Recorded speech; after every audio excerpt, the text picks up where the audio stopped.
আপনাকে প্রশ্ন করি, অনেক মাদ্রাসায় আমরা দেখেছি শিশু বলাৎকারের ঘটনা ঘটে বা ছোট বাচ্চাদেরকে পিটিয়ে মেরে ফেলা হচ্ছে এরকম ঘটনা ঘটে। সে কারণে কি আমরা মাদ্রাসাগুলো ঘুরিয়ে দিব কি? না না, প্রশাসন অবশ্যই ছিল না। এই সরকারের সমালোচনা করছি মানে আমি আমার সরকারের সমালোচনা করছি। আমার আপনার ছাত্র জনতার অভ্যুত্থানের সরকার, অভ্যুত্থানটা কিন্তু নির্দিষ্ট কোনো দলের নির্দিষ্ট কোনো গোষ্ঠী মিলে করে না। অভ্যুত্থানটা আমাদের সবার, পুরো বাংলাদেশের সবার। এখানে হিন্দু, মুসলমান, শিয়া, সুন্নি, মাজারপন্থী সবার।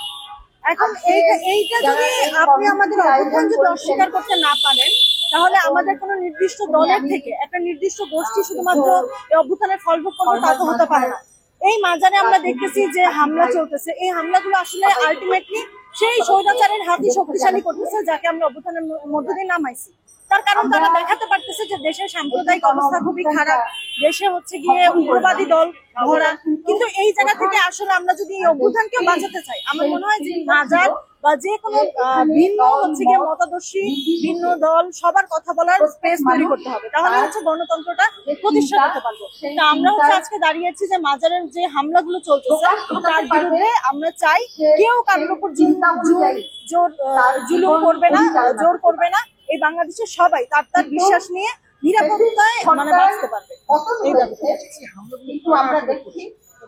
কারা করছে সেই প্রশ্নেই তো আমরা দাঁড়িয়েছি রাষ্ট্রের সামনে। যেহেতু আমরা এর আগে দেখছি যে আসলে আমাদের স্বৈরাচারী আমলে হচ্ছে এই সাম্প্রদায়িক হামলাগুলো হতো এবং হবার পরে হচ্ছে এক ধরনের রাজনীতি করতো, তারা ডিভাইড এন্ড রুলস এর রাজনীতি করতো।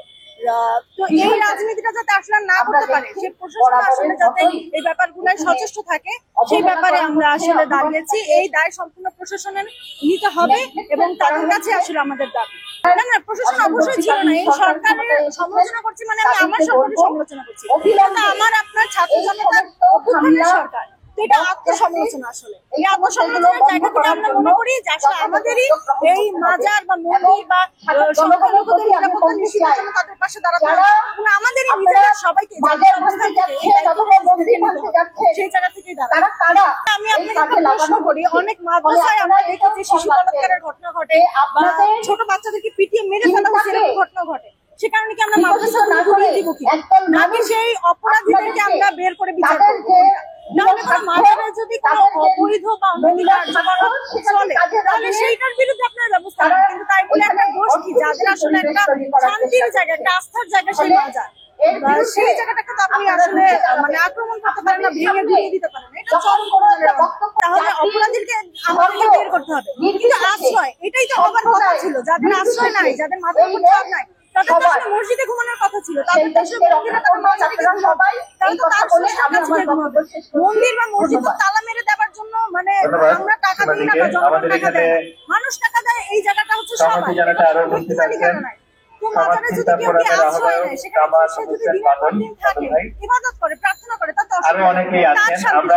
তার বিশ্বাসের জায়গা সেখানে।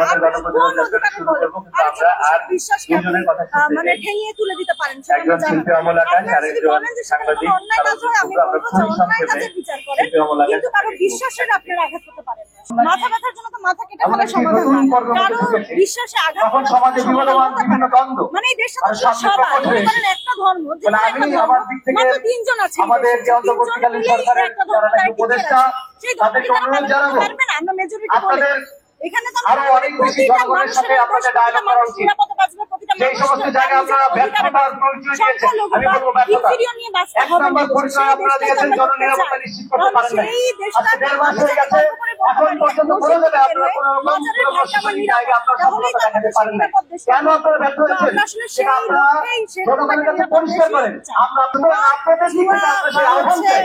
আপনারা আমাদেরকে আমাদের সমাজে আরো অনেক আপনার মদ যারা সাপ্লাই দেয় সেই মাফিয়াকে আপনি ধরেন, পেশাগুলো বন্ধ করেন, সেই কনসার্ট দোকানেও তো আপনাদের আসলে অ্যাবিলিটি হয় না। কেন একটা দুর্বল মানে মাজারের মধ্যে আপনাদেরকে মাজার বন্ধ করে দিতে হবে? যেখানে যেখানে মদ গাঁজা বা এরকম অবৈধ কিছু হয় সেই গঠনদেরকে আপনারা ধরেন, সেটা করলেই তো আসলে সেই চোরাচালানগুলো আপনারা ধরেন, তাহলে সেই জায়গা তো আটকে যায়। সেই মাদক না করে আপনারা একদম সংখ্যালঘু একদম দুর্বল যদি আঘাত করেন, সেটা তো আসলে কোনো সমাধানের রাস্তা না। সংবাদ, ফিচার ও অনুষ্ঠানের জন্য ভিজিট করুন সংবাদ প্রকাশের ওয়েবসাইট এবং যুক্ত থাকুন ফেসবুক পেজ ও ইউটিউব চ্যানেলের সঙ্গে।